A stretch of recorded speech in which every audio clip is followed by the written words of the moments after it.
program as we break down all the big changes that have happened up until now, give you a little bit of a season preview in the LEC and LCS, but we definitely have to start with a major retirement in the LPL, in all of League of Legends competitive. I'm talking about Uzi. Uzi calling it quits after an illustrious career that spanned multiple championships, the famed bot laner for Royal Never Give Up, MSI champion in 2018, multiple-time LPL champion, really leaves a strong legacy, Emily, in the LPL and in League of Legends competitive. But when you think back on Uzi's career, as we dive into this for the next while here, what's really the first thing that comes to mind for you? I mean, I think I wrote about this in my kind of farewell to Uzi, but I think what he really did more than anything else was give the LoL Pro League a face to the international audience, because I can't stress enough how much of a just general major sport League of Legends is in China, and we don't always get to see that from our perspective. And I think a lot of people didn't realize how big the LPL was, and they didn't realize the LPL kind of existed at all outside of a kind of very nebulous oh yes, they also play League of Legends in China, and here are their teams. And the one exception was Uzi, because he qualified for 2 Worlds Finals back-to-back in 2013, 2014. And he was such a strong individual player with such a strong personality, and really required for the beginning of his career, and arguably for all of it, but I think he did become more of a flexible player as his career went on, and he himself has said this through multiple interviews on how he grew and matured, not only on the Rift but off of it as a person, in regards to how he communicated with his teammates. But he gave the LPL a face, right, to the international audience, and I think one of the things that we now talk about the LPL being the best league in the world based on their international results at the past 2 World Championships, that actually started with Uzi in 2018 when he won his first LPL championship after trying for 5 years, and went on to win the Mid-Season Invitational, and that started China's international dominance. Not streak, because obviously G2 won last year's Mid-Season Invitational, but it did start this idea that China is one of, if not the best league in the world, and you're going to have to face up to that. And that also started with Uzi. So for me, in all aspects, from just giving the LPL a face, giving it a familiar player that everyone kind of gravitated towards all the way back in 2013, and then starting this whole idea that China, not South Korea, was now the strongest region in the world, that also started with Uzi. So when I think of him, I always think of how he opened up the LPL to every the international audience, if that makes sense. Yeah, I think of him like that too, in terms of being a funnel. I think for a lot of us who have been fans of the LPL for a long time and watchers of the LPL, even before Riot sort of got involved with English Cast at First Party, right back when Kelsey Moser and Proscurin were sort of doing it out of their apartment in Chicago with LPL English. This is someone that you were always interested in watching. And one moment, and I know we're going to break down some, but something not game related that I sort of personified sort of what he was relative to athletes in the rest of the world and in China, is he was a part of the Shut Up and Dribble campaign, the LeBron James Nike campaign. Yeah. He had a shirt that was made by Nike that it was his, and he modeled for Nike, and you're just wow, we saw Faker on Coke cans at one point in South Korea, and we can break that down a little bit when we talk about those two guys and how they sort of both got their hot start in the same year.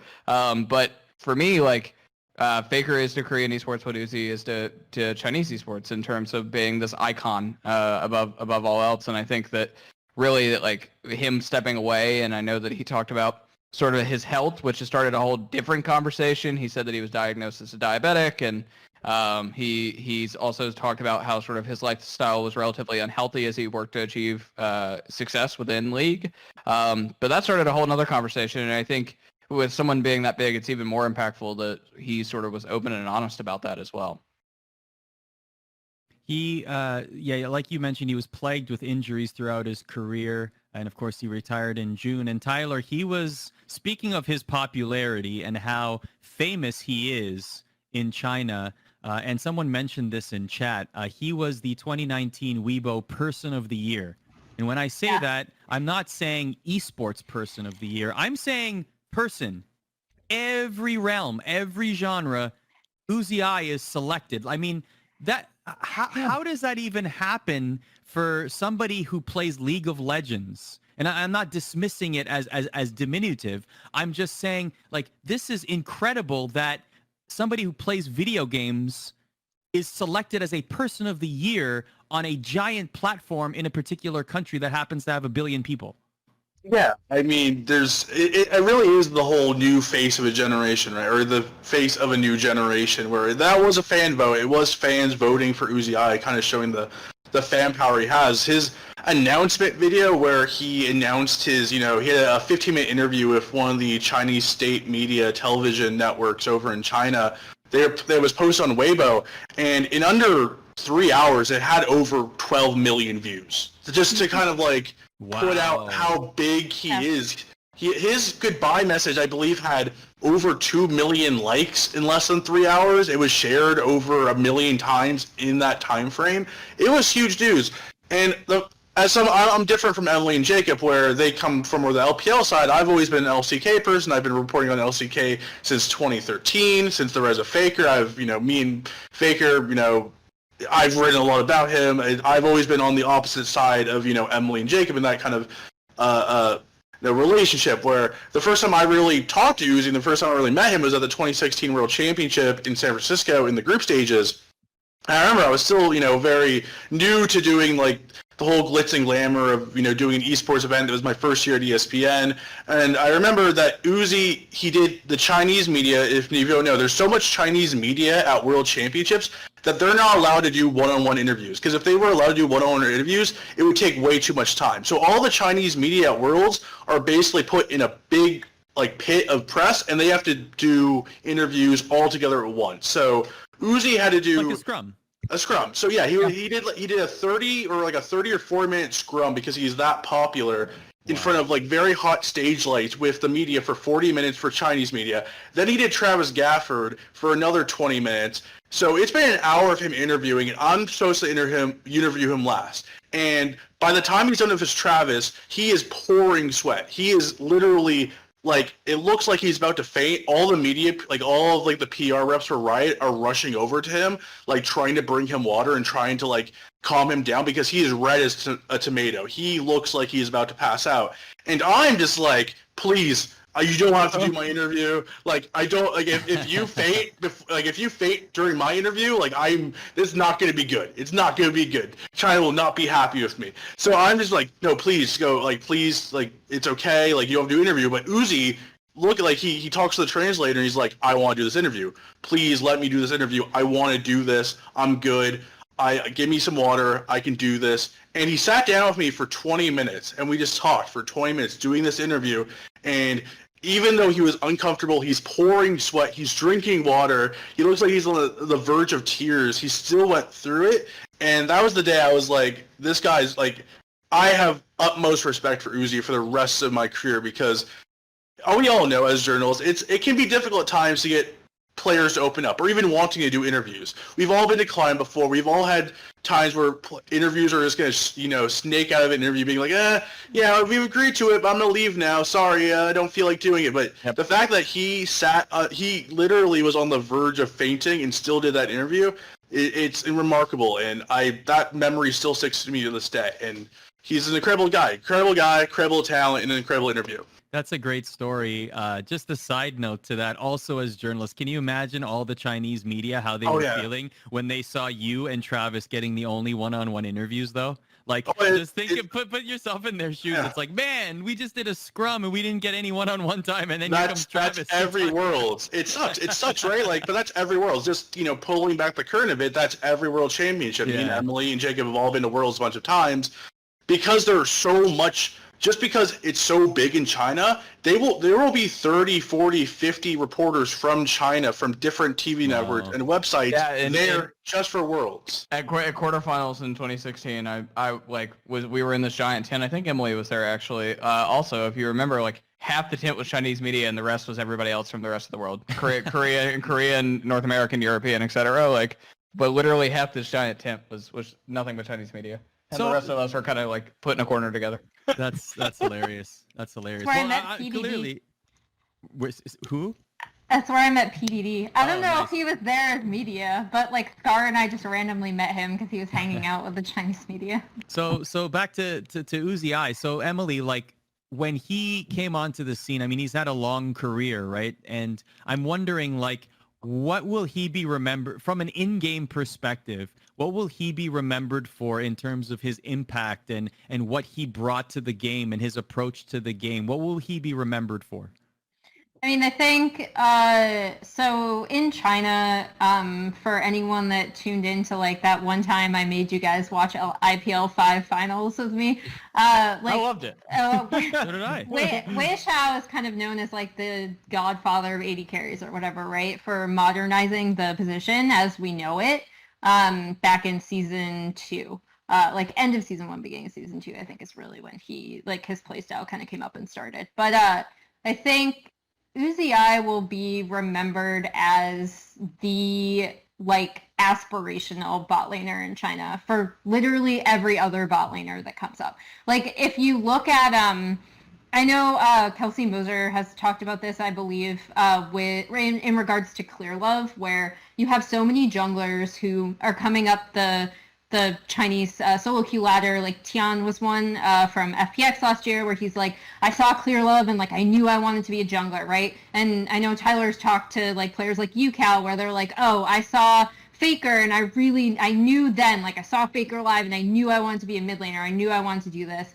And Uzi I is that for bot laners to like, for general League of Legends players as well, but for bot laners especially. Like I think he really set the tone for how LPL bot lanes behave. And LPL bot lanes, for people that aren't familiar with them or haven't heard Double Lift talk about them or haven't heard anyone else talk about going up against an LPL bot lane, they are known for their constant aggression. And by that, I don't mean they're like always skirmishing, but they are fighting you over every CS. Like they will sometimes ignore the wave just to auto attack you.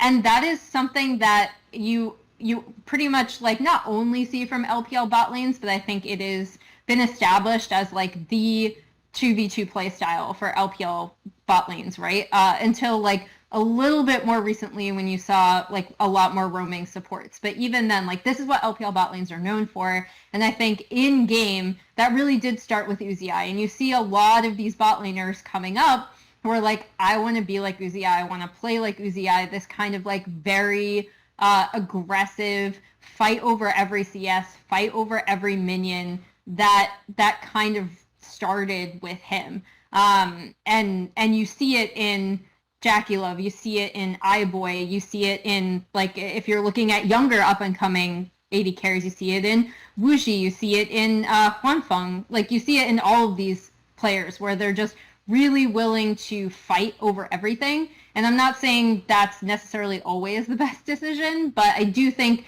that aggression started with Uzi I, and it's something that's been incredibly successful for Chinese 80 carries following.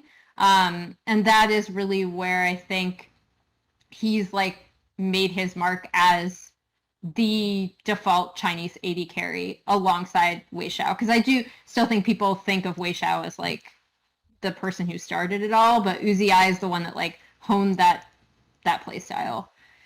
But I feel like there's a generational difference there, to your point, though, right? Yeah. Like, very few people that watch modern League of Legends probably ever got to see Wei Xiao play a game, right? Like, there's been so much fan turnover since really, even like Season 4 and Season 5, I've met people who didn't get to watch those, which is not that long ago, only like 5 or 6 years ago.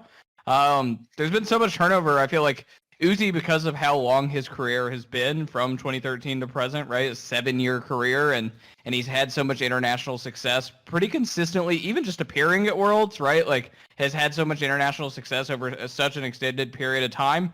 And to what we were mentioning earlier was like, was kind of in the right place at the right time. And obviously he was a part of this, but like as the LPL went from being sort of the region that like the nerds like Emily and myself would stay up and watch at night, like to sort of the premier region of League of Legends, like he was there the entire time that was happening, right? Like, and he became the icon. So I think like that reach, to Emily's point about him being sort of like the AD carry to look to, I think that extends even farther past China. If you look at players like Perks has talked about this when he first made the swap from mid to AD carry originally, wanting to be like Uzi, and the same thing for others like Upset and others that are younger too, right? Like they aspire to be like Uzi and like Forgiven and some of these other guys who are like hyper aggressive, you know, very, very straightforward rather than passive farm bot laners. So I think generally like that reach, he's sort of a product of circumstance, but certainly he's part of the reason that China became so successful in the end anyway.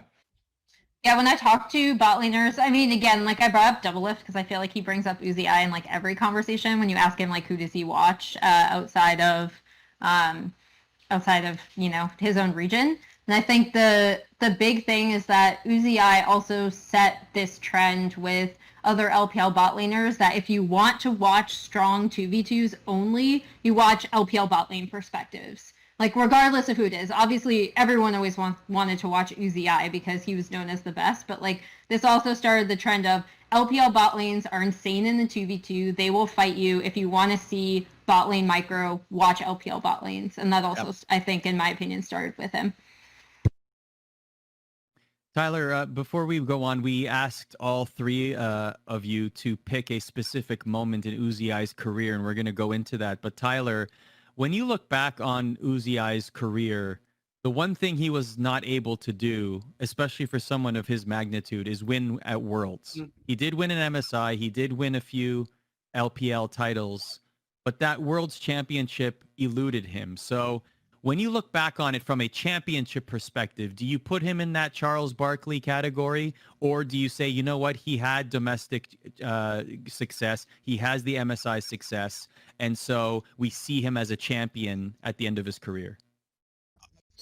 As a Charles Barkley or ever Charles or a Dan Marino who never won a championship. He did win MSI. He did win, 2 LPL titles in 2018. But I do think that it does put him out of the conversation. He can never be the GOAT. Like right now, if we talk about the GOAT conversation, like it's pretty much League of Legends is one of the only sports/esports in the world where you can't have a GOAT conversation. If you say anyone other than Faker, you should be laughed at and pointed at and kicked out of the door because there's no conversation about it.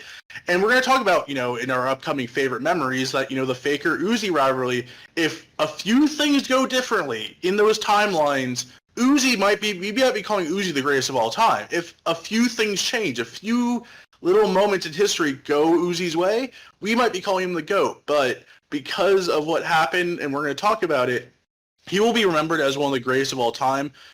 Right now, I would say he's the greatest AD carry of all time. Bang still out there. He has an argument. I would put Uzi over him, but he's still, Bang is still playing, so he can't really put a bow on that conversation just yet. But Uzi will definitely go down as a top 10 player all time.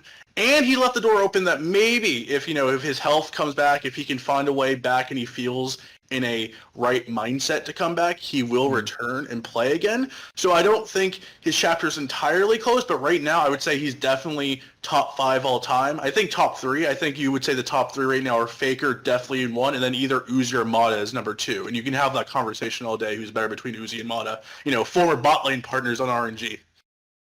I think that he would be like a Peyton Manning to Tom Brady, right? Like won his championships, is certainly like a high level top 100 quarterback of all time in football, but is sort of like, Faker's over here stealing the spotlight if you want to compare him to Tom Brady, because he's just been so repeatedly successful over a long period of time. But you see, in that comparison, Faker would then have to come to NA at the end of his career.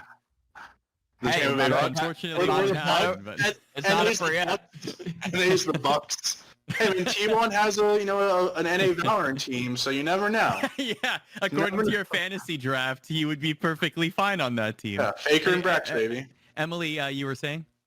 Oh, no, I was just going to say, I think to touch on something that we kind of kicked this conversation off with, Uzi did say that if his health improves, if he is able to treat the diabetes a lot better with diet and exercise and medication, that he would think of coming back. But I think that in and of itself is kind of the saddest thing for me, is that like we didn't, not only the world's thing, but like he didn't get to go out on his terms, right? And that's always frustrating, despite the fact that we kind of saw this coming. Like anyone who watched LPL Spring and the fact that Uzi didn't come back, and this is the first time that he hasn't, right? Typically, you always look at RNG and you're like, okay, they're giving him rest at the beginning of the season, right? And then everything was disrupted by COVID, so he's going to get more rest, et cetera, but he'll inevitably come back for playoffs because he always does. And then he didn't, and they played with Betty the entire time. And that was kind of a harbinger of what was to come in terms of his retirement. And the fact that it was due to injury and health-related issues just really stinks, and also points to, you know, how young he was when he started playing and how like unchecked I think a lot of this stuff went until probably I would say like 2016-ish when teams really started to figure out like giving players better medical access, and he was probably being a little bit more honest about his own injuries and stuff like that, you know? So that to me is kind of the, not to like end on a downer note, but like that's kind of the saddest part to me, right? So I hope like there is some sort of, you know, way that he can return if it's not too painful and or like too you know, bad for his health, because it does stink to see someone so talented have to go out due to something like this rather than, you know, just not wanting to play anymore, feeling like it's your time. Like it's very obvious from his retirement interview, he did not feel like it was his time. Mm-hmm. So, you know, that kind of sucks. Well, in era number one, as we can call it for Uzi, he played 567 games. He had a 60.5% win rate. Anyone want to guess what his most played champion was in his career? I know Trivia Night's usually Friday. Ezreal. Ezreal was 60. That's second. Severe was number one with 63. Highest KDA as well, yeah. Highest KDA with 6.33. And that's a precursor to trivia, which we normally do every single Friday night. If you feel like playing trivia with us, everybody in chat is welcome to join, and we do it in real time. That's Friday nights on this very channel at 9 p.m. Eastern. We asked all three of you to pick a particular clip, highlight, moment in Uzi's career.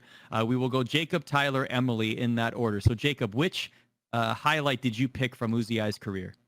So a lot of people may look at the box score on this and say that it was a wash, which it was. But there's a little bit more symbolism, especially reflecting on the 2013 World Finals in Los Angeles at the Staples Center, which was the first time we saw Uzi and Faker play against one another. And both of them were rookies. Those were their first full seasons of year in 2013 after joining Royal, Starhorn Royal Club and SK Telecom T1 the winter prior in both instances. And I think obviously like T1 was a team that kind of just ran through that and demolished them, and we saw that happen to Uzi again in 2014 as well against Samsung White. But there's a little bit of symbolism there that, you know, for the first time ever we saw these two guys in their respective regions in China and in South Korea that really like we didn't know what we were watching, right? Like we knew that SK Telecom T1 was great. We knew that Starhorn Royal Club was relatively great too.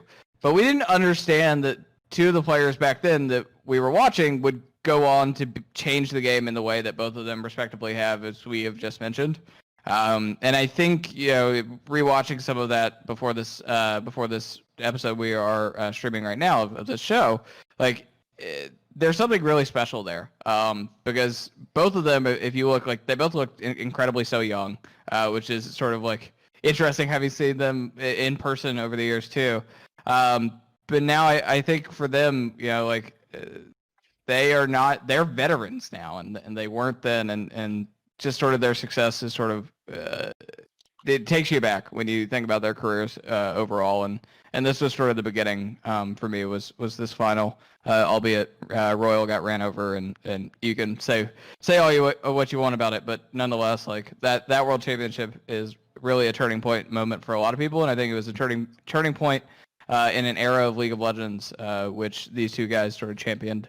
I also think when it comes to that final, I think these two players, Faker and Uzi, they both transcended their regions. I think a lot of early esports was very nationalistic, where it's like, I'm going to watch until, the Westerners are in the tournament. When the Westerners fall out, I'm not watching anymore. Someone coming from StarCraft, that was very prevalent for a lot of tournaments, where it's like, okay, I'm going to watch for Huck. I'm going to watch for Idra. I'm going to watch for Jinro. And then when those guys go out in like the first round and it's, all South Korean players left, it's like, okay, I don't care about these guys, don't care. I think having Uzi and Faker, both of these prodigies, rise up at the same time during this kind of boom for League of Legends, first real world championship in the Staples Center, an iconic arena. You have these two players that kind of transcended their regions, where it became a thing of like, it didn't matter if they were Chinese, South Korean, Brazilian, North American, European, it didn't matter. These two players kind of transcended all of that, and people saw these two players as just amazing League of Legends players. And we've seen them both transcend that as the years gone by, where Faker, broke records when he streamed on Twitch for the first time, and a lot of that was a Western audience, and he wasn't speaking English. He had a translator, but I really do credit these two for really transcending esports and really bringing it to a more international feel, where a lot of early esports was really nationalistic. So 2013, not the greatest final, pretty bad final, all things considered, but an amazing story, and I don't think I'd want it any other way. I think that final set up so many great things that we can look back on now. So, fun event.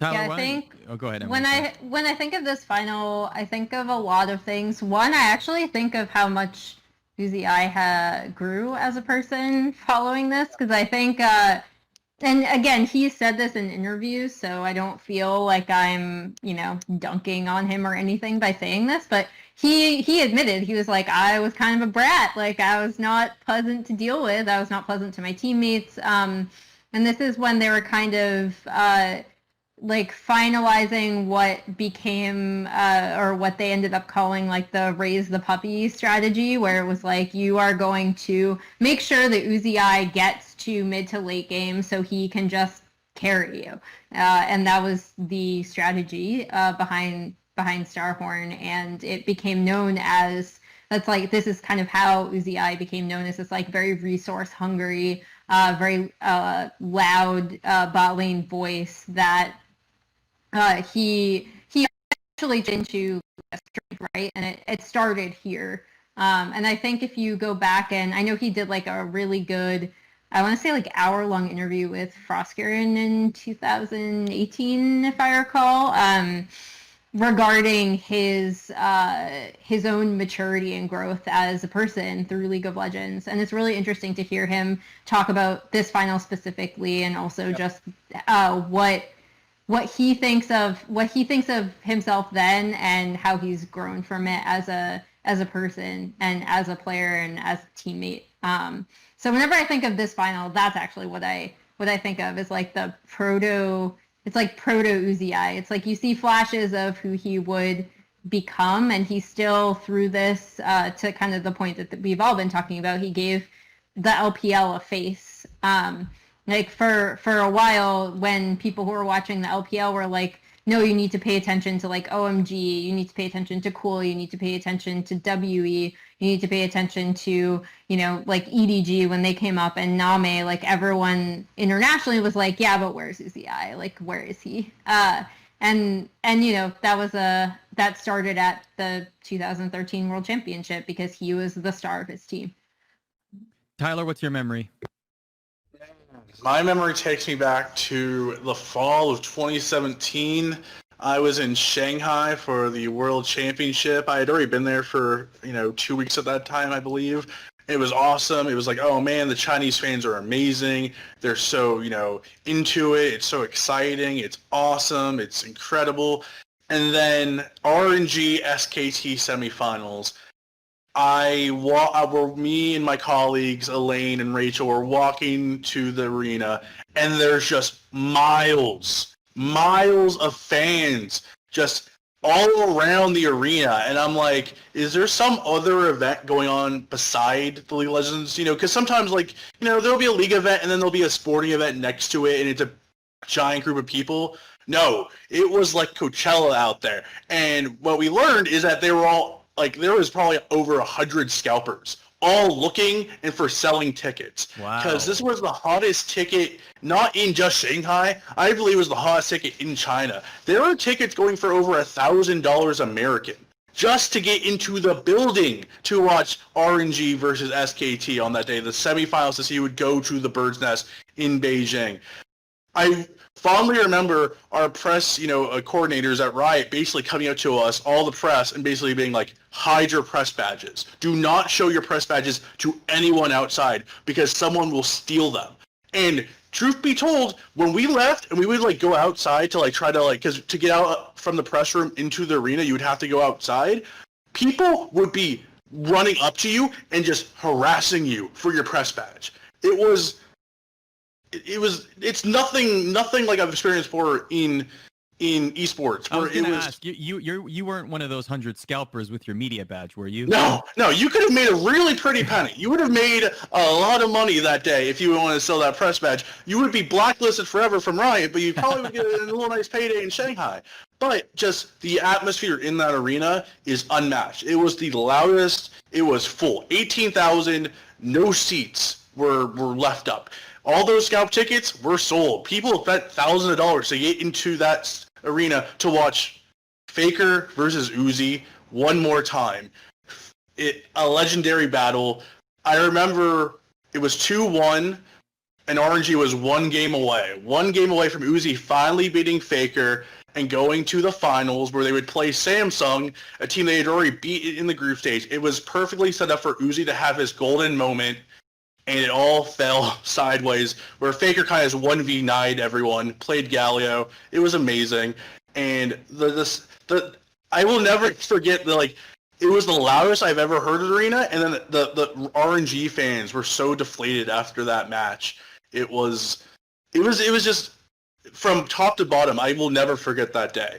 It just kind of showed how big League of Legends is in China, where people are willing to shell out $1,000, $2,000 to get into arena just to watch Uzi play Faker in that rivalry that has been going on for so many years, where it's no mistake that the 1 year that Uzi had his most success, 2018, where he won 2 LPL titles and MSI, was the 1 year Faker was nowhere to be seen. That was the year where SKT was awful and didn't make it was the only year Faker has not been to a final of anything. And that was the year Uzi rose to the top. So those two are always going to be discussed side to side, but that semifinal is one of the greatest best of fives of all time, greatest atmosphere of all time, and I will never forget that day.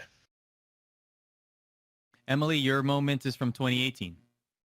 Yeah, so I'll preface this with a little anecdote from 2017 All-Stars, because for people who don't know, I mentioned it previously, Uzi had been trying to win a domestic title since 2013. And he, as of late 2017, had still not won a domestic title. And so when the LPL All-Star team won in Los Angeles, they actually all tried to hand the trophy directly to Uzi just so he could raise the trophy. And he was like, no, please don't give this to me. Stop doing this to me, guys. You're embarrassing me, kind of thing. And they made him lift it. And then he was like, please lift this with me. Please stop. In a good natured way, but he was just like, come on, you guys. And I always remember that when I think of him raising the trophy in 2018, because more than anything, this was such a cathartic moment for him, because the narrative had always been, yeah, sure, people know, international fans know of Uzi, but he's never been able to win at home. Never. He's always had, either bad luck or his team, just barely loses or whatever, you want to say about it. He was never going to win domestically. And when he, the moment he was actually able to raise the LPL trophy in 2018 was such a great moment if you had been watching Uzi throughout his career, because he is just so, overwhelmed and happy, and you can see the kind of, pressure or like whatever weight he was carrying because he hadn't won just kind of like lift off his shoulders, right? It is just like a awesome moment to watch for anyone really, but like especially people who had known how much he wanted to win domestically and how much it bothered him that he hadn't been able to win a domestic title. And that kind of started his near golden run of LPL Spring, MSI, Asian Games. I also believe Rift Rivals is in there, LPL Summer, and then falling to G2 at the 2018 World Championship. Yeah. So, but I mean that like first LPL trophy lift for him is just like a great, awesome moment that was a real joy to watch, to be honest. I love that story about the trophy. That whenever that happens in sports, you know, you have like a famed athlete that just can't quite win the championship, Ray and they Bork? finally do. Yeah, Ray Bork is the example. Exactly the example I was going to say. When he finally wins the Stanley Cup in his last year in the National Hockey League, the captain, Joe Sakic, grabs the cup, doesn't even lift it, passes it right on to Ray Bork, and it was like one of the most iconic championship moments in all of sports. So for Uzi I's teammates to do that for him in that moment, I think that's like the ultimate show of respect, really. Like, I'm going to reserve my celebration because you deserve this moment a lot more than I do because you've given so much to the game. So that's a really cool moment. It was really funny to compare it to the LPL like All-Star because like in that he was super embarrassed. He's like, please stop doing this to me. But when they did it to him with the LPL trophy, he was just like, yes, like this is my moment. And he like lifts the trophy up and it's so good. So those are our moments, and feel free to flood chat with some of your favorite moments from Uzi I's career. Before we move on, we're going to talk about the LCS and LEC and preview what's to come there. Let's just give some final thoughts. Let's take 30 seconds and let's just give one final thought or one final anecdote about Uzi I. We'll go around the horn with it. Jacob, why don't we start with you? That in the 2016 World Championship, similar to what Tyler was talking about with sort of the line to get out the door, like I saw that for a Royal Never Give Up fan signing outside that was like unofficial, and it was just like droves of people on the streets of Chicago, and I was just like, holy crap, right? Like they may not have been, particularly in that era of League of Legends pre-2018, like they were not the most successful League of Legends Chinese team. However, they were, at least domestically, and they were, though, by far the most famous. And sort of that profile, like, no matter where you went, that was clearly the case with him. And I think, like, I don't know, like, it's sort of astounding. I don't think that, you know, we had obviously last week we had on the Survey Monkey for trivia, people said who is the best player to never win a world championship, and the answer was Uzi, and I think that's what most people would consider the case around the world, League of Legends fans in general. So yeah, sad to see him go out like this, but what a career. Tyler? If Faker is Goku, then Uzi would be Vegeta for all my Dragon Ball fans out there. And I think it really sums up, you know, Uzi's stories in perfection. I think even in his greatest season ever, 2018, where he won everything, he still fell in the most, you know, awful way possible in the round of 8 against G2 in a huge, one of the biggest upset of all time at that point. And I think Uzi's story shows us that even in imperfection, it's beautiful, right? Some of the best stories in sports are the ones that don't make sense, the ones that aren't perfect, right? When you bring up the Tom Brady, Peyton Manning scenario, even though Tom Brady has all the rings, people still probably talk about Peyton Manning a lot more. And I think Uzi's showed us that you don't have to be perfect to be a top 3, top 2 player of all time.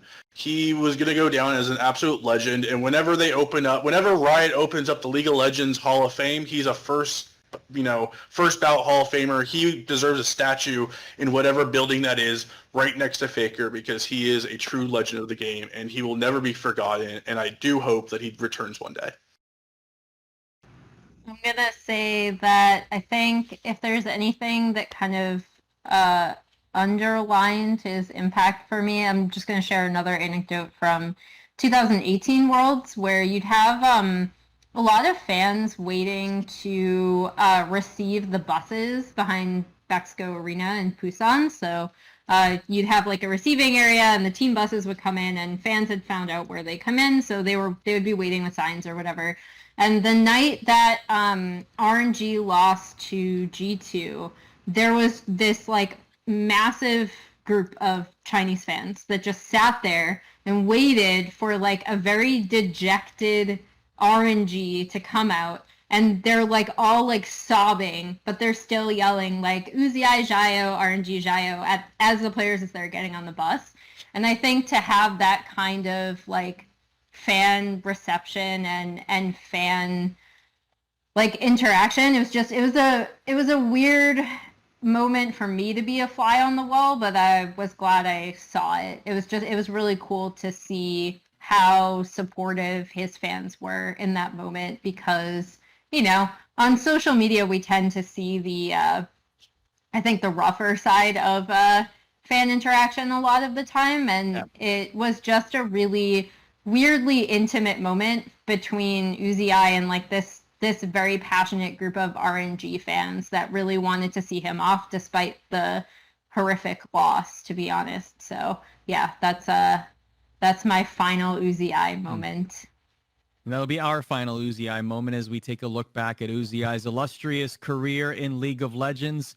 But that is the past, and now we look to the future. The LEC and LCS will begin their campaigns, the summer split, this weekend. Let's break down everything that has been happening in the LCS. It has been quite a transition between spring and summer. A lot of teams certainly look different. At the top of that list are Team Liquid and TSM. And really, our producer, Daniel J. Collette, said it very well. You can't really talk about one without talking about the other, given the double lift circumstance and everything that went into it. And by the way, if you're looking for a conversation about our thoughts on exactly how that transfer happened and everything transpiring around it, you can find a full video on that on our YouTube channel /ESPN Esports. We appreciate you following us there and finding our content there as well. But when you think about Team Liquid and think about TSM, let's talk Team Liquid first. Double lift is gone. A fresh new start for this team. Broxa's there since the beginning. No more visa issues. Tactical is coming in. Emily, are your expectations higher based on what's happening with this team and what the result was for them in the spring split going into summer? I mean, I don't know if they're higher, but I think it's like fully reasonable to expect them to be a playoff team for a few reasons. One, just that there's a ton of parity in NA, and if you recall, Team Liquid could have still technically made it to playoffs as late as I believe the final week and like the string of tiebreakers. So even with all of their struggles in spring, of which there were many that were completely outside of team control, they were still in the running for playoffs until the final week due to how much parity is in North America. So in terms of my expectations, I mean, I don't think it's like unreasonable to expect this Team Liquid team to be a playoff team. I feel like they have a lot of the tools. I actually spoke with Broxa today, and that interview will be out shortly as a video interview on our YouTube channel, but it was really cool to talk to him about the fact that he has been with the team this entire time, the fact that they are looking at their post-double lift identity and how they want to play. And they've been trying out a bunch of different things, and they want to be a team that can, like he said this to me directly, like they want to be a team that's not, that people don't think is just bot lane focused, right? Like they want to be able to spread resources, they want to be able to communicate a lot better, and they want to be able to execute a variety of different play styles and really find their own voice from this kind of more like passive bot lane focused style that I think people assumed Team Liquid was. Whether they were or not, I'd actually disagree to some extent that they were that all the time. I think they did try some 1-3-1 setups that didn't necessarily work, but regardless, I think this new Team Liquid is really trying to find their own identity, but having like fun while doing so, if that makes sense. Like I think they're really optimistic and really hopeful as a team, it seems. Yeah, I think I said this in a roundtable we're going to have coming out later in the week that I wrote today. Like, I think this is a great mental reset for them, right? Like, a big conversation we had on this show and sort of in our other content was how much would what happened in the spring affect Team Liquid, especially as they near the second half of the season? Like, would the Broxa visa issues and other things out of their control really weigh them down? And it sort of seemed like it did. And in the case of Double Lift, like when you have a player who doesn't want to be there, which was pretty apparent throughout the entire spring split, if you have a player on your team that doesn't want to be there, then kind of just weighs everybody down. Can I ask you a question there? Do you think that it was the entire split that he didn't want to be there, or did that come later? Like, he seemed unmotivated, but when do you think he didn't want to be with Team Liquid anymore? I would say that was most of the split. Yeah, most of the split? From my understanding, I think Tyler said this, and I agree based off what I've heard. Like, it sounds like after Worlds in 2019, end of the year, it seemed like going into spring things were kind of already like they're a little frayed, and it just got expandably worse throughout the spring. So yeah, I mean, I think there was a lot of motivation. He wanted to go back to TSM and ultimately did. But I think when you have a player that doesn't necessarily want to be there, it sort of weighs everybody down a little bit. And so I think now though with Tactical is he's certainly not from a skill perspective as good as Double Lift right off the bat. I think that he is serviceable within this lineup that already has a bunch of other stars. And I think that I also think the other part of this too, right? Like Tactical's going to be able to be mentored by some really skilled veteran players like CoreJJ, obviously a world champion support in bot lane who is very happy-go-lucky and I think will be a good teacher in that regard. But I think overall, right, like this is a mental reset for them. Everybody can sort of like take this time to sort of start anew and kind of go through a little bit of a honeymoon phase in terms of, we have a new player. Everybody is we have a new player on the team full-time in Tactical, and also like everything's resolved and we'll give it a shot. I think that there were generally, from what I had heard, there were a lot of tensions in TL in the spring, but I don't know if it was like players hating each other as much as just everybody frustrated with what was going on around the whole ordeal. So I'm curious to see how that will shake in the summer. I know our chat said that Jack Etienne said that Liquid was doing well in scrims when he appeared on the Nines today. So I definitely think they will be a playoff team. I think that's sort of my expectation for them. Yeah, I don't. Yeah. Oh no, go on. No, go ahead, please. No, I was going to say that I think the thing with Team Liquid is that I don't think they ever hate each other. I don't think Jensen or Double, if there's any rivalry there, and Impact as chill as can be. I think it really just came down to that this was a team built to go far. They went to MSI, they got to the finals, got stomped. So, Worlds that year was kind of their makeup spot, right? They're doing well in scrims. They have great preparation. They're going in. They beat Damwon game 1. They have all this momentum, and then everything falls apart. They don't make it out of groups, and they have a lot of, pride. Jensen has a lot of pride. Double has a lot of pride. These players have a lot of pride. CoreJJ, world champion, very patient player, a very calm, laid-back player, but a lot of pride. And you have so much pride, and even with the 4 domestic titles, I think that world championship really kind of was the end of that team where they had to go to quarterfinals or farther to really, to really prove why they came together in the first place. And I do think, as Jacob and Emily alluded to, that this is a reset, and this is good for everyone involved. I think this is great for Jensen, because we've seen what Jensen can do when he's a weak side bot lane, when, Sneaky and Zazel and the sneaky duos he played with, where he can now be kind of the star ace player, and I really want to see that relationship with him and Broxa shine, because this team is really going to come down how Broxa and Jensen can kind of coordinate as a duo. During the spring split, I'm not going to really grade them, right, because they had such a dysfunctional time together where A, they had visa issues, B, they're in a global pandemic. So I really don't want to grade them on anything in the spring. So they're both very talented players, and I do think they'll show a better representation of what they can do as a duo in the summer. And I really do believe in Tactical. I talked to Tactical today. He's very excited to show what he has. He wants to play well. He wants to go to Worlds. CoreJJ especially believes in him, and if CoreJJ believes in him and wanted him to be the starter and wanted to, play with a rookie, essentially, I'm going to believe in Team Liquid. I'm going to believe in CoreJJ, because CoreJJ knows more than all of us. More than me, more than you, more than Emily, more than everyone in chat. So if CoreJJ, a world champion, one of the greatest supports of all time, believes in Tactical, I believe in Tactical. Well, many people will believe in Spica as well, and actually Emily had a chance to speak with Spica. That interview is now available at espn.com/esports. When you look at that roster as a whole now with Spica and with Double Lift on paper, does this improve the team? Is this a championship caliber team? Can this team contend against C9? Is this team making worlds? What are your thoughts?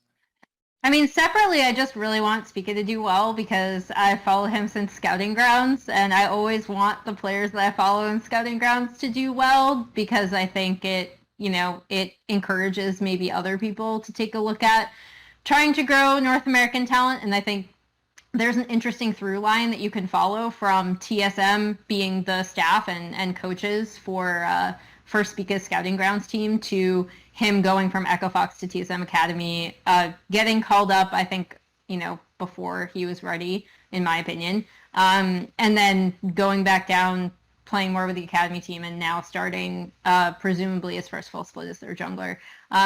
He is put in kind of a difficult position because I think given everything that happened in the offseason, given all the stuff surrounding TSM, the way they treated Dardoch upon his departure, which I still vehemently disagree with, and that's like a massive understatement. People can see my feelings in prior videos on that. I think it does put him in kind of a weird spotlight that I hope that he can survive. And then Double Lift is obviously in a massive spotlight because I think Double Lift rejoining this team really wanted to kind of recapture that old TSM glory of 2016 / summer 2017, right? Where like he is on a team and he remembers how awesome those days were, and he wants to reunite with Bjergsen, and he wants to be back on TSM after a really rough split with Liquid where he lost his motivation. And I think if this TSM team does not make Worlds, then that will be a massive disappointment for them. I also think if they don't contend for the LCS title, despite how good C9 has looked, I think that will also be a disappointment for them.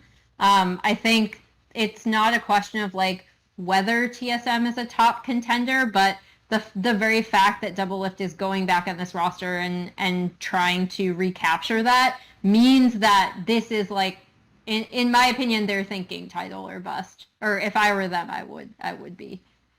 Yeah, I think that obviously they improve in bot.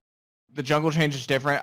I had a conversation recently with Sven for something I had worked on, obviously former AD carry of TSM, and he talked about how they're just so inconsistent in picking junglers. They had a lot of issues when he was on that team last year with like Acadian, Grig, Spica, right? Like they kept switching and they just couldn't make up their mind. Like, I don't know what jungler TSM needs to make this work anymore, right? Like it's been a long time since we saw a jungler work in TSM. If you think about it, every jungler who's been through that door for the longest time has gotten better when they go out of it.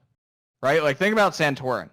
His best moments were post TSM, right? Like, he's probably one of the best junglers in an A on FlyQuest in a completely different environment, right? It's a hard environment to be in for a jungler, especially if you're a young one like Spica who has something to prove. Svenskeren is the same thing, right? He was a superstar before he got there. Svenskeren left out and became an MVP on Cloud9, right? Like, I don't know. Like, I don't know what jungler would even fit in TSM. There's no one that would make, like, I know they were like second in bidding for Xmithy this past offseason, and I don't know if that would have fixed it or what, but to me, it's not. To me, I don't know what works. I don't think Speak is the answer. I do think they'll make Worlds, just because I think they're uber talented, and I think that Double Lift and Bjergsen will get them there. I think Broken Blade also doesn't get enough credit where credit's due as a very good and solid top laner. But again, I don't know. There's a bunch of junglers don't succeed inside of TSM, and I don't know what changes that. One thing I'll interject really quickly because I know Tyler has to say something, but I will say that the jungle changes and recently what we've seen from junglers could technically favor TSM if you look at how they've wanted their junglers to play historically, which is a little bit slower. It's a little bit more farm map control focused, particularly around Bjergsen in the mid lane. And we've seen a lot more kind of farm focused picks out of junglers in the games we have seen on the recent patch thus far, which could technically, if you think about TSM, historically suit their playstyle. I'm not saying it's necessarily going to work, but I did want to throw that out there. All I can say is I'm very excited to see Spica Sejuani. Spica Sejuani, let's go. You're pumped. I'm so excited. Yeah, I can tell in your voice. I've been tricked too many times, Arda. I was so all in on Mike Young. I was like, I bought so much Mike Young stock. I still have it in my apartment. It's filled with Mike Young stock. I was so ready for the high-tempo jungler to take over North America. TSM Mike Young, the P1 phenom, winning Rift Rivals in Europe. He was so... no, I'm done. I'm not bought no more stock of TSM junglers. No more. I'm selling every single person they sign in the jungle. Never again. Never again. Where does Spica go? Like, who... I got the other question. I guess more generally, the other question I have is who's going to lead this team in game? Because now you have Doublelift, who's a strong Bjergsen and Doublelift. Bjergsen Doublelift. Yeah. Bjergsen and Doublelift. When push comes to shove, Bjergsen. like you have two Bjergsen. captains. Bjergsen. You know what I mean? Bjergsen. And will Doublelift accept that? Yeah. Bjergsen. Yeah, I mean they've played together. Like it's already worked. They've already worked really well together. I don't think that will be. Yeah, they get along. They've never they butted heads in terms of like it's always a thing of like in game, right? Where it's always a thing of like when things don't go right, things go wrong. There's never anything personal between the two, so I think they'll be fine. And I think when push comes to shove, they'll do duo shot calling in game. And if there is a decision where one person has to make it, it'll come down to Bjergsen. I think Doublelift can understand that as Bjergsen is TSM. He's been there forever. All right, let's before we make our bold predictions for the LCS, and we do have the LEC coming a little bit later on, let's talk about some of the other moves. One that kind of came out of left field maybe was Golden Glue being replaced on Golden Guardians for Damonte. Both of those are very surprising. First of all, Golden Glue leaving being benched, and Damonte being the replacement. Jacob, you have been following a lot of the Dignitas economics and everything, so maybe from that end, the Damonte part of it is not so surprising. But from the Golden Guardians end of things, why did this happen? I'm surprised, but I'm not. What I mean by that is that Damonte was going to be on Golden Guardians in the first place in the spring. He was, if you remember, he had an option on his contract that Dignitas did not elect for this upcoming season because they were going to rebuild Clutch Gaming from scratch after they decided to trade away Vulcan and they signed Huni to the fat deal, right? Like very well documented by me and by others and by this entire staff. And then Golden Guardians wanted Damonte before they got Golden Glue from Cloud9. And what happened was that Dignitas extended him another offer to come back to Dignitas as an academy player for LCS level salary. That's what happened in November. And so Damonte went back to Dignitas to play on Dignitas Academy after they had agreed to pick up Froggen, and essentially was going to be making LCS level money playing in Academy. Right? So he took the Dig offer over Golden Guardians. It was a bigger salary. Now, obviously, we've talked about it here at length, but it's true. Harris Blitzer Sports and Entertainment, the parent company of Dignitas, the New Jersey Devils, and the Philadelphia 76ers, are not having a good financial time in the middle of coronavirus. A lot of their profits come on the back of traditional sports success. This is why we saw them cut Huni loose. They cut him, they technically had to trade him, for visa reasons, because you can't, if he got cut, he'd get fired, then he'd lose it, and then he would go, he'd have to reapply in the middle of the pandemic, the USCIS. There's no way they would get him another visa approved in a short period of time. But EG is definitely not paying that $2.3 million salary. Dignitas paid part of it to adjust it and let him go, basically. The technicals is that he got traded. The way it worked is they they had to do what they had to do. But there was definitely a money part of that because they were going to owe him $1.1 million this year in total. They already paid close to half of that, right, by the time that was done. So, like shedding that, we sort of see, like Tyler said it the other night, that they're the bargain bin. They are picking up players who are relatively cheap to fill out their 10-man roster, which will rotate. We see Viper, see Lorlo, right? Like is going to be that's going to be their top lane rotation. And overall, like Dardoch and Acadian, they're just kind of picking up what they can pick up and not have to pay a ton of money. So if you have a secondary mid laner who is making LCS level money, doesn't it make sense to get rid of him? Especially if there's another team that wanted him in the first place anyway in Golden Guardians. So unsurprising, although I think Golden Glue kind of deserves better in the fact that like he performed well. We talked about this extensively at the free agency show the night that we found out that he got picked up by Golden Guardians. That this was going to be his last opportunity, and in my opinion, like he didn't do a bad job. Golden Guardians got progressively better as the split went on, and he was a serviceable mid laner, right? Like the only North American mid laner in the entire LCS. And he did well. He wasn't bad. He wasn't as much of a liability as we have seen him been through certain parts of his career. And I think he still deserves the shot. I think Tyler he's jobless. On Twitter. Yeah. I interviewed him yesterday. I think that Tyler said that like both him and Demonte deserve LCS jobs, and I agree with that. Right? Like I don't think this is a Golden Glue problem. I think that like Golden Guardians just wanted Demonte in the first place. Yeah, I interviewed Golden Glue yesterday during Media Day, and he was pretty frank and open about what happened, and he was kind of blindsided by it. He felt he played well enough to be on a team for the next split. He made playoffs. Let's not twist the narrative here. Golden Guardians were a laughingstock. I remember during preseason, people thought they might win a game at best. They were definitely going to be 10th place. There's no way they could be above 10th place. The team made the playoffs with Golden Glue starting in mid lane, and he had the most personal MVPs on the team.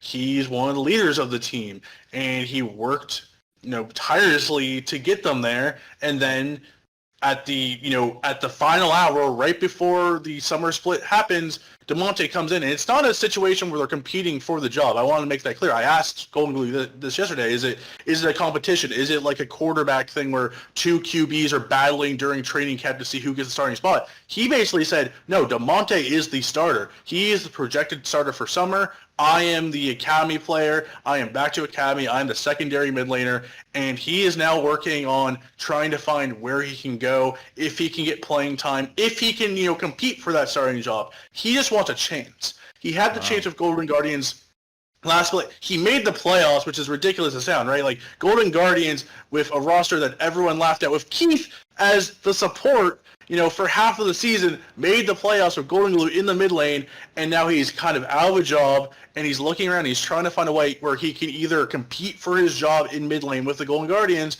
or find playing time on another team, because he believes he is LCS mid-caliber, and if that doesn't work out, he's looking to go into a positional coach role, because he does believe that his future is being a head coach, and I do think Golden Glue in the future will be an amazing head coach for the LCS, and I'm very excited to see him, go on that journey, because I do think he will become a really, really, really strong head coach. He's a really smart guy with a really strong voice, but I want to see him play because he played well last split, and I think it's very, very sad that he got blindsided like this. And it's very similar to Demonte, right? Like I felt bad that Demonte didn't get a start last split when he went to Worlds and played.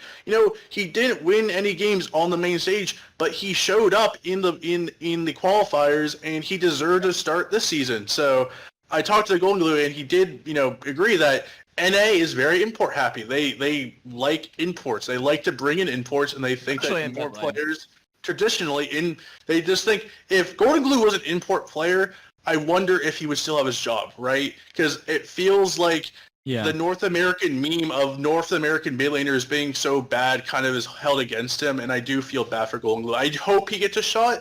If not, he'll be an amazing coach, but it does suck. It's a really poor situation because Demonte and Golden Glue are both great guys, both great players, awesome personalities. I wish I could both see them play in the LCS, but it looks like Demonte will be the starter for Golden Guardians. We're up against it in time. We still have the LEC to go, so let's blaze through our bold predictions here. Question number 1, who will be first at the end of the split? Easy. Let's go Easy. Tyler first. C9. Don't move on. This is a joke of a question, Arda. Move on.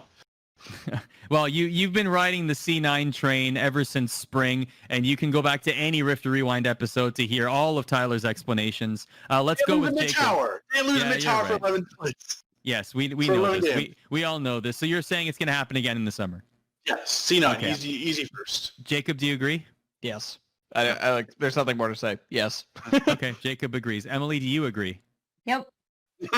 You agree as well? I'm the only one who didn't vote. Oh wow! Wait, Look at you my didn't pick. vote for C9? Look Who at look did at you look pick? at my pick. Look at my pick. Look at my pick. TSM. Surprise! Wow, okay. Surprise! All right. Okay, all right. I'm jumping on the motivated double lift train. That's what I'm doing. All right, Arda. Maybe they'll import Piosik next season when Yeah. it doesn't work out. God. If that's the case, they'll win worlds.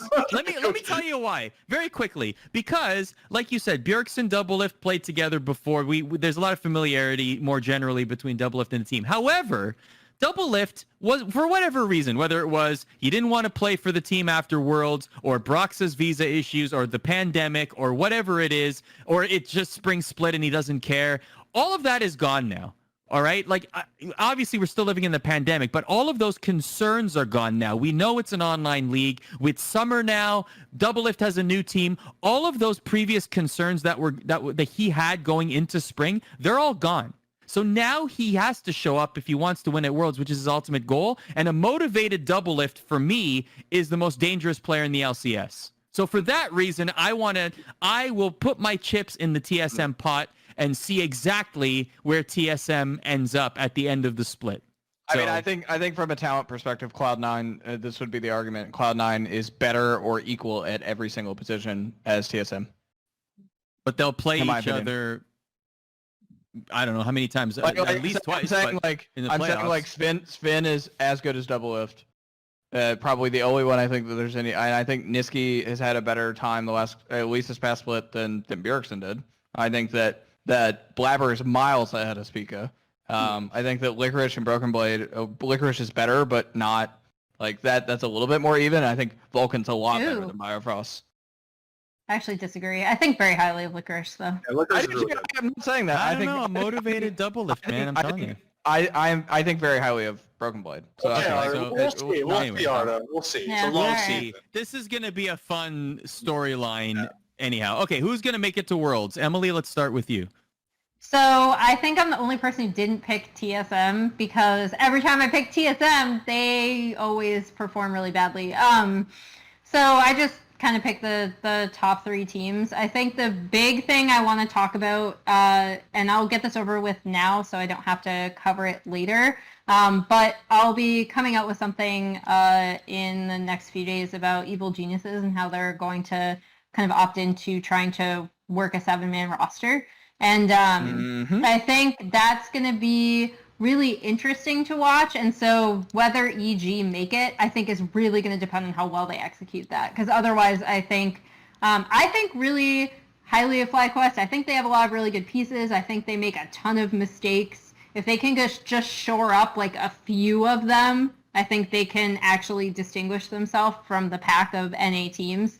And then the EG pick is, depending on whether they figure out their 7-man roster or TSM figures out their new lineup with Doublelift returning. But I did pick EG over them because every time I pick TSM, they lose. All right, Jacob. So I did buy into the TSM hype a little bit. Not that they would make it over C9, but that they will at least make it to Worlds, like I just said earlier. I do think that they're just talent-wise, like Doublelift and Bjergsen can put them through some of the teams in the LCS who are less stable than C9. I don't think they beat C9. I actually do think FlyQuest will be good, right? Like I believe in that roster, similar to how like Clutch Gaming qualified for Worlds last year. In the sense that like this is a good roster overall. They performed well. I do think they were a clear-cut second best. I think Evil Geniuses. I'm a little bit more down on the 7-man roster than Emily is as of right now. I don't know. Like you sacrifice a lot in taking Bang out and putting Deathly in, so you can upgrade in top with or arguably upgrade depending on how he actually plays, whether he's Huni of old or Huni of current. In terms of Huni over Kumo, right? Like, I don't know. I am inclined to believe that EG will not be able to hold that together in the same way, and that they're probably gonna have to land somewhere else. And to me, like, because Huni signed a deal that lasts through 2021, this is just like a kick the can down the road and be a really good team in 2021 when he is a resident and they can play him, Bang, and Jizuke all on the same team. Or Chovy. Chovy's a free agent. Who knows? Maybe he'll take the bag this time. Maybe. Tyler, what are your picks? I think that the Worlds qualification is so wide open where it's the top 8 teams qualifying into a tournament structure, and then you kind of decide from there. So I'm going to take the teams I think are most talented, and I think that will work it out by the end of the split. So C9 is very easy. They should finish number 1. They should win their second title in a row. I do believe in Team Liquid. I'm the only one who believes in Team Liquid, I believe.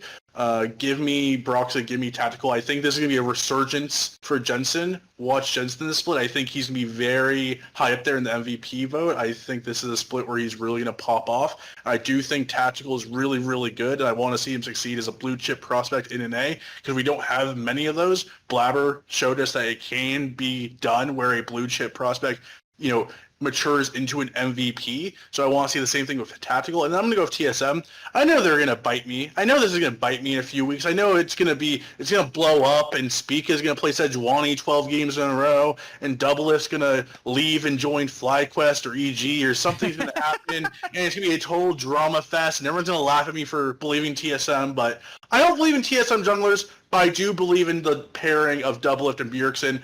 I don't know how far they can go at Worlds. They probably get, destroyed at Worlds, especially if the 4 Chinese and 4 European teams are now going to the World Championship. But I do think they have enough talent to make it there. And it's not going to be pretty when they get there, probably, unless they, Speaker really shows up and they do change their style and Doublelift really does come alive. But I do think they have enough talent to get there. It's a very messy field outside of Cloud9. I do think there's 5 or 6 teams that could go to Worlds, but I'm going to go with the talent route. I'm going to go TL, TSM, C9. All I want is when Doublelift, if and when Doublelift changes teams again, I want him to throw all of his past team's jerseys in the garbage in succession. That's what I want. Like, here's the TSM, here's the Team Liquid. I just want them all one by one, just to complete the meme. It's like almost like a roundabout kind of way. I had the exact same teams, Tyler. I picked the 3 teams. I picked C9, TSM, and Team Liquid. I agree with everything you said there. I think that TSM is going to click a lot better than some people might think. I saw in the chat that Bjergsen and Doublelift are washed up. I disagree. I think that Bjergsen really came alive at many parts in the split and carried TSM on his back when he needed to. And now that he's going to be able to distribute that to guys like Doublelift, I think that a motivated Doublelift, like I said, is the scariest prospect in the LCS, and history does dictate that. So for those reasons, I picked the 3 teams as well, because C9 you would not bet against C9 in this situation, especially to make Worlds. Who will be crowned MVP? Emily? I went with Licorice. I think this is Licorice's time, and if C9 is winning, I think more people need to log into that pro view and watch Licorice, because he's really smart about his laning. And I know it's been brought up on broadcast a few times, but he loses so gracefully that you don't even realize what's happening, which is probably why he doesn't get credit for it. I was on the Niski MVP train, and he was my MVP, my personal MVP pick for spring. If he wins it in summer, I'll be super happy as well, because I think Niski is a really strong player, and I think he does so much for his junglers, actually. But Licorice does so much for this team overall as well, and I think a lot of it goes unnoticed, and I want it to be noticed. Tyler? I agree with points of Emily, but I want to say, I guarantee if C9 finishes in first and they win they win the championship or whatever, if they finish first, Niski's going to win MVP because he has the narrative going for him. And we know narrative can push MVP awards, because I think everyone's looking at, Svenskeren got his MVP. Maybe that was Niski. Niski did a lot of, he enhanced Svenskeren. Blabber won. Niski enhanced Blabber. I think the narrative is, if C9 does once again get first place, I do think everyone's going to look at Niski and be like, wow, this guy has really brought this team to another level with the way he's playing, and I think they're going to reward him for that. So I do believe that if anyone from C9 is winning, this award, it's going to be Niski because I think the narrative is full behind him. Unless, even I think Licorice or Sven or Vulcan would have to have just an amazing split. It's an incredible all-time split to beat out Niski because he has all that momentum and he does have his last two junglers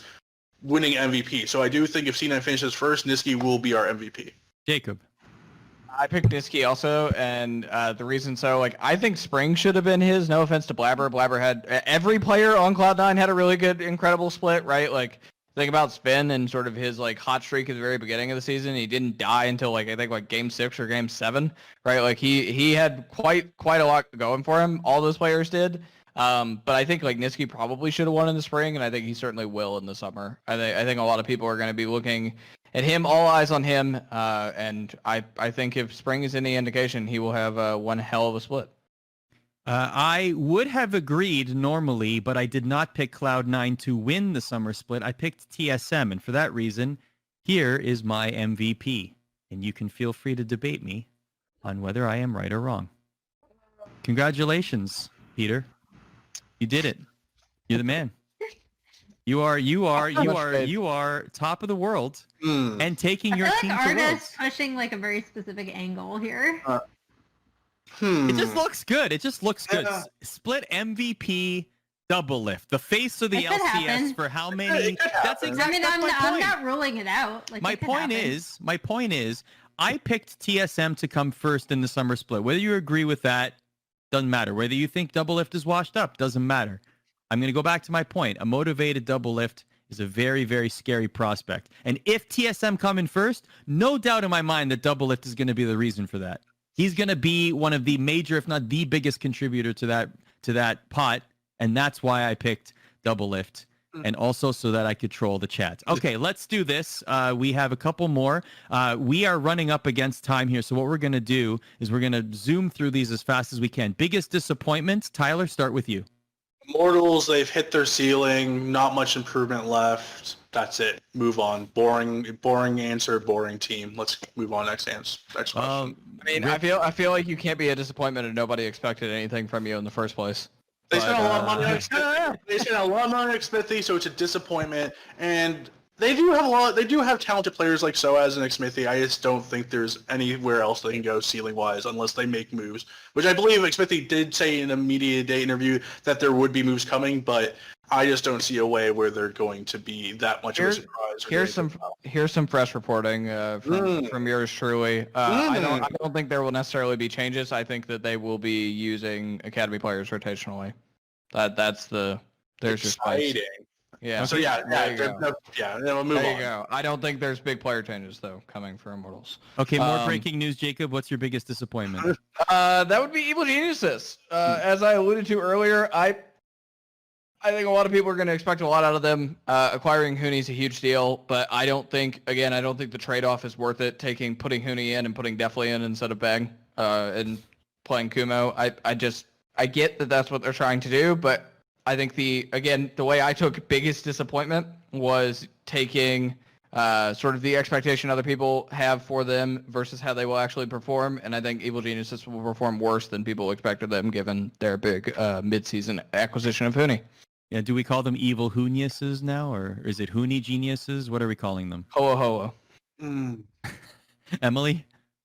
So I similarly took biggest disappointment in the same way that Jacob did, and that's why I picked TSM, because I think TSM have put themselves in a position with the double lift acquisition that they really need to basically be a finalist and or win a title. And if that doesn't happen, then I think they will have considered this acquisition, especially with all of the stuff that followed, a disappointment.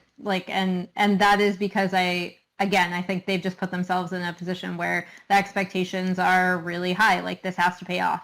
And if it doesn't, in the form of at least being a finalist, if not winning a title, or you have to qualify for the world championship, basically, they will then be the biggest disappointment. My biggest disappointment is Dignitas. I think that extends to the spring as well. They had high hopes with that Hooney signing, and everyone at this point, I mean, that looks like one of the most lopsided contracts in League of Legends history, if not the most lopsided at this point, just given the results that were yielded from that contract. And now they basically have to rebuild from the ground up, looking for diamonds in the rough if they can even find it at this point. So it's going to be a very rough summer. Hopefully for them, they'll be able to, the players that they bring on, at least have some sort of respective showing. But for now, at least today on paper, for me, it's Dignitas as the disappointment. The last category is biggest surprise / dark horse. Let's start with Tyler. Tactical TL, I believe in them. Tactical will finish top 3, all-pro AD carry the split. Guaranteed. No way he's not top 3. That's my bold prediction. Hey, last time you bet on a young, last time you bet on a young AD carry, North American AD carry, you owe Avali May some time to dye your hair now. So it was close. Mince your words. It was very close. It was really close. For MVP. That was spring. This is summer. I'm on the tactical train, baby. Choo choo. Top 3 AD carry. Here we come. Okay, here. How about this? Will Tactical be the MVP? And if he isn't, will you shave your head? No, I will. I'll make this bet. I'll make this bet. Who cares? Who cares? I'm a wild guy. If Tactical doesn't make top 3 AD carries in the pro ballot, so all LCS Okay. top 3, Okay. if he doesn't make at least the 3rd team, I will get during the World Championships. I will get an esports related tattoo on my arm.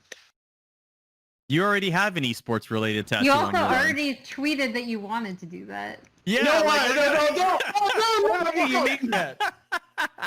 What kind of bet is that? Oh boy. You'll make me do this thing that I said publicly I want to do already. That's my bet. Let's move on. Tactical top 3.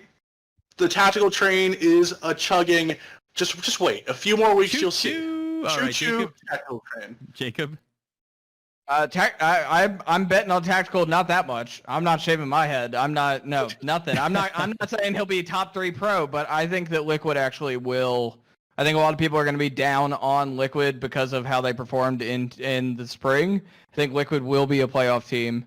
I don't think they'll qualify for Worlds, but I think they'll be pretty close. You could see them regaining their 4th place spirit as previous before. But yeah, I think Liquid will actually be pretty good relative to what people may think they will be. Emily?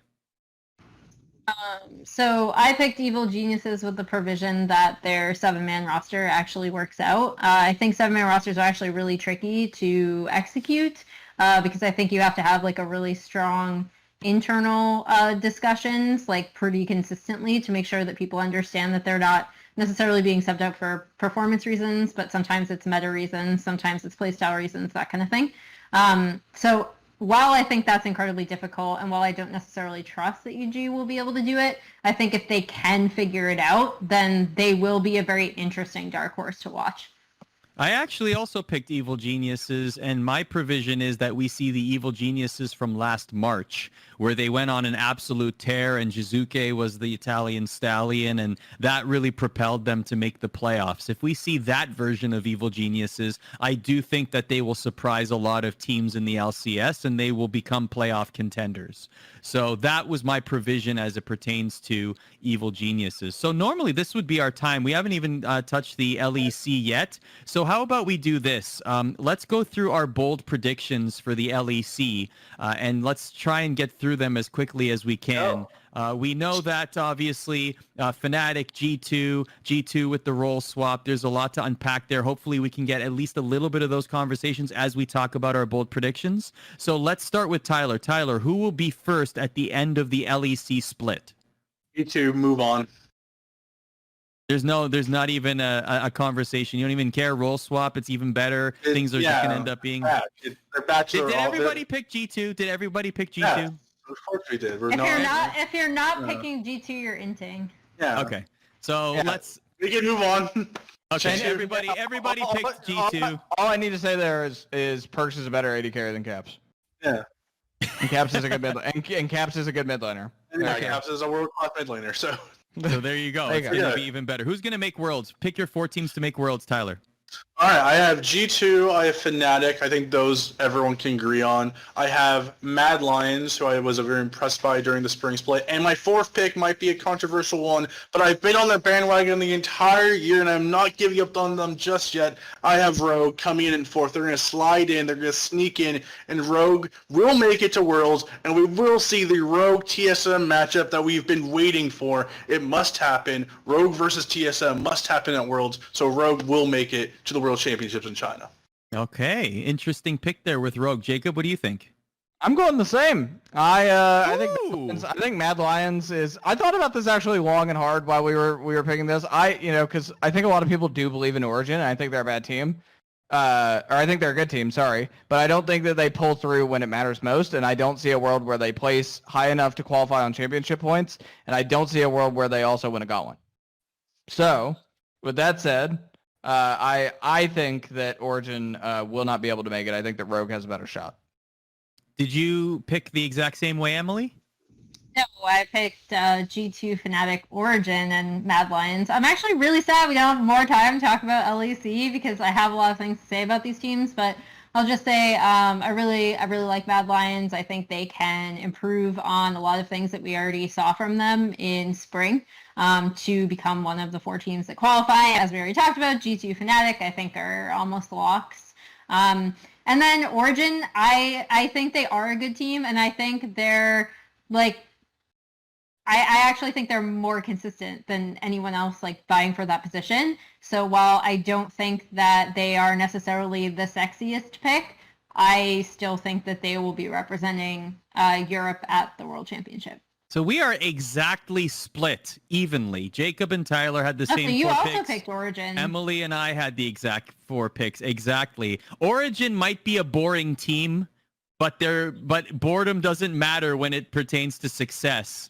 As many previous championships have taught us. So yes, these are my picks.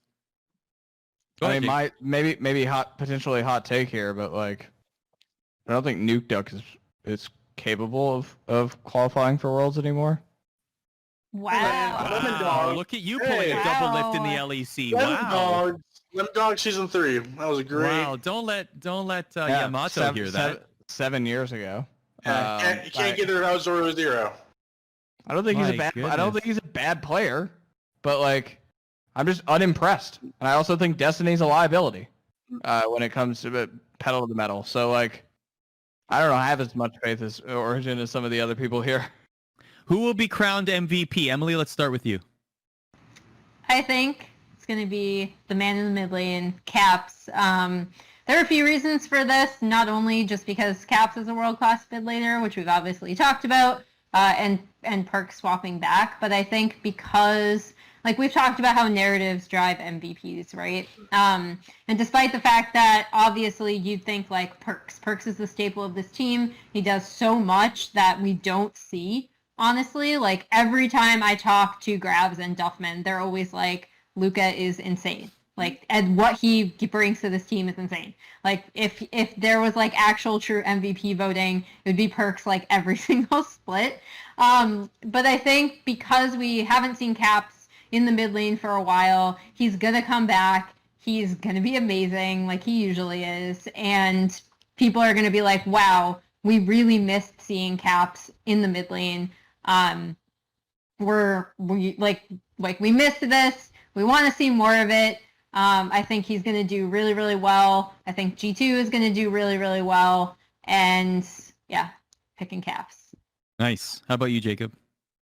I'm going to pick Perks. And I say that I actually agree with Emily's narrative drives MVP voting. I think if you're able to swap back again and still be one of the best AD carries in all of the region, the people are going to be very high on what you're putting out there. So I think that a lot of people are going to be high on Perk's fumes, and I think that will be why he will win the MVP, because I think he's a fantastic AD carry in his own right. When he played that position last year, one of the best in the region, in a region that has very good AD carries like Reckless. And I think that he'll be in that conversation again, and I think G2 will be a successful team, which will earn him those rights. Tyler? I think it's Perks. He deserves an MVP. He maybe should have gotten it last split. Jankos was amazing, so no shame to Jankos. He deserved that. But I think the narrative, I disagree with Emily, where I do think the narrative is on Perk's side, right? Where he's the one being selfless by going back to the AD carry. He was amazing as a mid laner. There was no reason why he had to. It was Caps who was kind of the one who was, slow on the draw, so to speak, when it came to being the AD carry. So if Perk switches back as the captain, being selfless once again, and G2 once again is atop of the table, and everyone's looking around and saying, wow, look at G2. How have they been so consistent for so long? The only answer you can say is Perks, because at every turn he has been selfless and the true leader of this team, and he deserves an MVP. So when they get first again, I think people will actually, for once, finally vote for him, because him switching back after having an amazing mid lane split in the spring really shows his versatility and just how selfless of a guy he is, where when it push came to shove, he would rather give up personal success by being the mid lane star, by going back to AD carry and letting Caps have that role where he's better at, where Caps and AD carry wasn't doing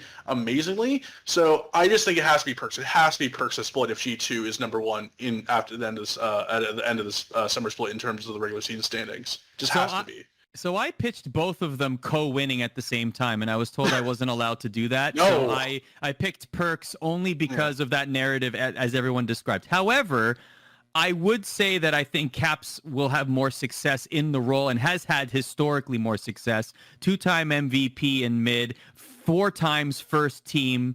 And Perks has had success in mid and AD carry, but has not won that elusive MVP title. So from a narrative perspective, from a storyline, I agree, Tyler, that I think that it would just be too irresistible not to vote for him from the sentimental vote perspective, and not necessarily the actual results, unless Caps plays out of his mind and has like a 35, like a 35 KDA to end the split or something, and it's like absolutely undeniable that he must be selected. Then from the sentimental vote, I would say, yeah, Perks for sure. And this is all contingent on, of course, G2 winning the split, which we all agree will happen. Who will be the biggest, or sorry, we already said that. Who's going to be the biggest disappointment? Let's start with Emily. So people are going to be like, but Emily, you picked Origin to go represent Europe as a world team. What? And that's true. But I'm also picking Origin because of a lot of the things we said at the beginning of the split. Origin were betting on trying to, because as we talked about, everyone's trying to take down G2, right? They're very obviously the best team in Europe. Everyone's kind of going about it different ways. You have like the Mad Lions who are really betting on a lot of their young and upcoming talent to make this like super dangerous team. And then you have someone like Origin who is looking at bringing in established players, trying to form like, I don't want to say a super team, but just like a team of like well-known performers, right, outside of Destiny, who's kind of the one that doesn't necessarily fit into that narrative here. But I think that, again, because of their roster building strategy, I think that anything that's not a title is a disappointment. It's kind of similar to how I took the TSM thing. I think that Origin placed a lot of really large expectations on themselves, and they didn't even manage to come in second in spring. That was Fnatic.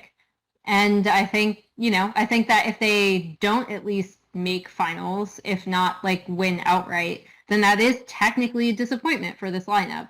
And you can argue with my definition of disappointment, but that's where it's coming from. Jacob?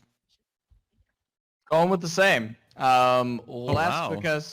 Less because I think that it's finals or bust for them, as Emily just described, and more so just because I think the expectation for them is really, really high. I don't know what people see in Origin long term, right? Like, I agree with Tom Shu in our chat that this is a low ceiling team, right? Like, they're like a third, fourth, fifth place team, and I don't think they're capable of being better than that when it comes to like Gauntlet and everything else, right? Like, they aren't better than Fnatic, clearly. I think by the end of the summer, they won't be better than Mad. Mad Lions has a higher ceiling, and they're ascending, right? Like, they were really hot at the end of the LEC spring. I think Rogue needs to shore up some things, but I actually think they haven't reached their potential either. I think Origin has, and I think that there are going to need to be changes, support among them. Sorry, Destiny. We gave you your opportunity to show yourself, and lackluster, in my opinion. But like, I'd like to also see a mid-lane change. I think Alfari and Xerxes and Upset are good. I don't know if they're necessarily all good together, but I think they're a good team. I would rather see them with a new mid laner and a new support. Tyler. Let's go 3 in a row. I also picked Origin, obviously. Holy moly! Yeah, I mean, if I picked Mad Lions and Rogue to make it out, I mean, this team has Alfari, Upset.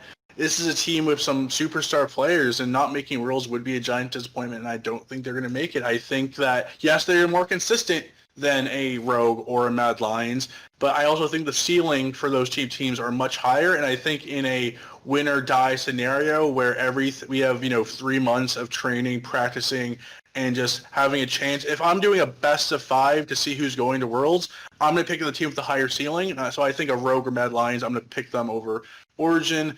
Again, that'd be a very big disappointment. Right now, I'm just kind of worrying. Like, you have Astralis not doing the best, having a lot of, burnout issues over in Counter-Strike. Origin, obviously, under the same umbrella, not the same name, but the same organization. So this is a big split for them. Origin has to do well because Astralis not looking too hot, having 2 of their star players sitting out. And Origin, big money was thrown into this team. Everyone wanted Upset. NA, Europe, everyone was looking at Upset as a player that they really wanted. Origin got him. He was that, golden goose.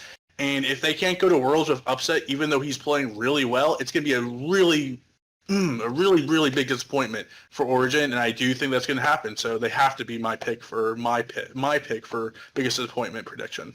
So I took a little bit of a different approach. You're going to see teams on screen for my biggest disappointment, but mine is more general than those 3 teams. What I picked was the standings and the league itself. I have to be honest, I'm not too jazzed as a fan to watch the LEC this split, only because I think the standings will look pretty much the same. I think that the top teams are going to remain at the top. We might see some movement from a team like Schalke, but other than that, there hasn't been much movement, and I honestly am not as excited as I was last split. Why are you shaking your head, Emily? Wow. I'm just so disappointed in you. I'm so excited to watch LEC. No, I'm not excited. I'm not as excited as I was in the spring. I'm not. Yeah, I'm not pumped at all. I don't care about standings. I love when teams are finding like their own definitive play styles, which is probably a holdover from LPL, where I think LPL teams do that sometimes to a fault. But I think all of the teams that we're kind of expecting to be in the top of LEC have really different approaches to the game, and I always think that's awesome to watch, regardless of what the standings look like. You're so wrong. I disagree with you so much on this. I actually think so I don't think they're going to be good. This is not me endorsing their skill. I think SK is going to be actually really interesting to watch because they had a mid laner swap to top lane and a top laner swap to mid laner. So I'm like, the hell is this going to be, right? Like, this is like the budget perks cap swap for me. and I'm really curious what that looks like. They have a new coach in Jesus returning to the team.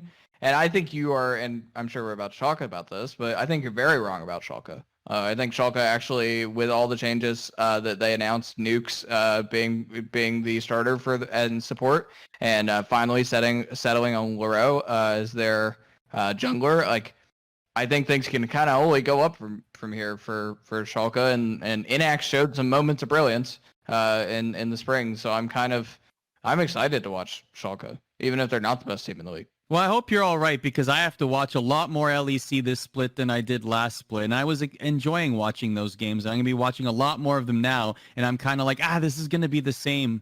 Like, it's going to be the same storylines and the same things we talk about from the spring split, and I hope there's variety, because the LCS has variety, and I know you're shaking your head, Emily, but I want variety. You like trash television. The LCS is like, no team has an identity except for like. That's a great story. That's great drama. I want to see them find their identity. Oh my god. FlyQuest, arguably like evil geniuses, and then C9, obviously. Yeah, but like, oh my god, I disagree so much. TSM has an identity too. It's not a great one, but they do have a playstyle identity that's been very consistent throughout the last 5 years. Arda's just telling us he likes dumpster fires. That's it. Yeah, I love dumpster fires. Arda would rather watch trashed like reality TV than watch like a good, documentary. I think that's what he's telling us with this. I mean, we literally had an entire conversation about pro wrestling in the pre-production of this call. So I mean, at that point, I think we all like trash reality TV, but nonetheless, Chad needs that's to okay. back me up. The Chad LEC is is gonna backing be you great. up. Chad is backing you up, yeah. Anyway, LEC, you better entertain me because right now you're not off to a great start. So Oh, man. entertain me, LEC. Okay, that's all that matters. That's all that matters. Perks and caps, you better be playing for me and me specifically for Oh my my entertainment. God. All right? That's what matters. All right. These are Last terrible one. teams. Biggest surprise in Dark Horse. Go, Jacob first. Oh, I am first. My biggest surprise is Schalke. I am excited. Like I said, I think that people think they're going to be a dumpster, and maybe they start off like a dumpster, but I think that they will slowly bloom into something. I could see a world where Schalke is 6th. I think that there are other teams in that conversation, like Misfits, who deserve some of that talk. I think that Schalke will be better than SK. I think they will be better than Vitality. And then, it's kind of, there's that, middle of the pack of where they would shake. But there's a world where Schalke could be a 6th-place qualifying playoff team, right? It's not impossible for me to think. I think just sort of that narrative and sort of seeing where this set of young players shakes out, I'm interested to sort of see where they stand. But I'm excited for some Schalke games. Cool. Emily. Funny you should say Misfits because they're actually my pick. Talking to Kabe in the offseason and also looking at this lineup, I'm actually really excited to see Misfits because I think, again, this is a team that showed some flashes of promise before kind of crashing back down to earth. I think the addition of Kabe is really good. I like the mix of veteran players and newer players to the LEC.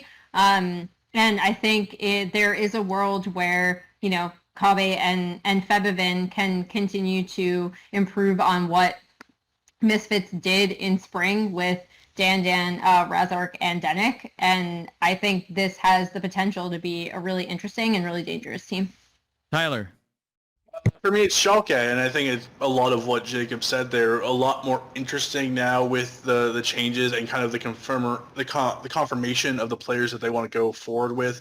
Nukes in the support role, and I also want to say that Forgiven's still on the roster, so it's always. Oh God. Forgiven's in the background. He's lingering there. His Twitter fingers already. He's ready. He's watching Uzi retire. He's a tear rolling down his eye to see his CS battling brother retire. I don't think the last we've heard of Forgiven. I'm not saying Forgiven might play, but it's not the last we've heard of Forgiven this play. I can see a team taking a chance on him, but I don't see a world where Schalke is that team unless you just want to torch the entire development you are trying to build right now. But maybe if you're SK Gaming or Vitality, you just throw a Hail Mary and hope it works. Well, actually, I take that back because I actually do think Comp is a good player. So don't take that chance, Vitality. SK, do whatever the hell you want at this point. Thanks. My biggest surprise dark horse is that the LEC is going to be boring this split. I'm just kidding. We already went through that. I'm just kidding, people. I'm just kidding. Mad Lions, and what I mean by this is I think they could actually compete in the top 2. They can knock on the door for G2 and Fnatic. I'd like to see them do that. They were 4th. Yeah, they were 4th this last split. They've defeated G2 in the playoffs in the winners bracket. So they've shown that they have it in them. And I like that. I like the vibe of the team. I like listening to their comms. They seem they happy. They seem like they're all very good friends. So I feel like that, I know identity is, chat's flaming me for the identity thing, but Mad Lions know who they are. Mad Lions are a team that they perform very well, but also they perform cohesively as a unit. So I wonder whether they will knock on the door or at some point in this season, possible. Whether they will lead the league at least for some period of time. So we'll see. Yeah. High ceiling, good coaching staff, good infrastructure. I think that there's a lot going for them. Yeah. All right. That will wrap things up for us. We went a little long on this Rift Rewind, but that is totally okay. By the way, a quick announcement. If you are watching us on Twitch or on YouTube, ESPN app, Twitter, you can continue to do that every single week for the Rift Rewind every Tuesday at 6:30 p.m. Eastern. But we are adding a platform.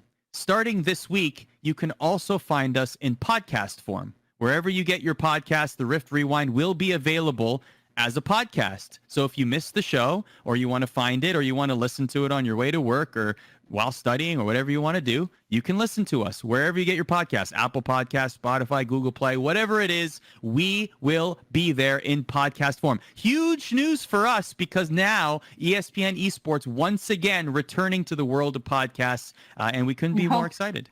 This is Hopefully great. we will not be the worst performing podcast in ESPN again. I think, well, thanks, Emily, for flaming me hardcore. I had no idea. Great. Flaming me hardcore is the only person still. Every Wow. week. I listened to you and Rachel every week, and I liked it. And I was sad when I found that out. If you would like to find this podcast, I believe Emily doesn't like you, Jacob. Let's just put that out there. I just Clearly. kind of listened to every episode, and I was on several of them. So, if you would like to find this podcast, I believe it will all be under the ESPN Esports feed if you search it in Apple Podcasts or Spotify or wherever you find them, rather than specifically Riff Rewind. And there's a bunch of archival episodes of me and Rachel and Christina back in the day, so you can go back and listen to crazy, weird predictions about things that some happened and some didn't. So, all there, a big library. So that's our big announcement. We have content every single week. Every single day, I should say, pretty much here live on our Twitch channel. So please feel free to follow us if you like all esports, Valorant, Call of Duty League, the LPL. Emily has a show on Fridays, and we do have trivia on Friday nights as well. And we're going to get you set every single Tuesday here on Rift Rewind for the all the leagues that are playing here in League of Legends. So for now, though, we got to go. We are well past our time. Thank you very much for sticking with us. We'll catch you next week.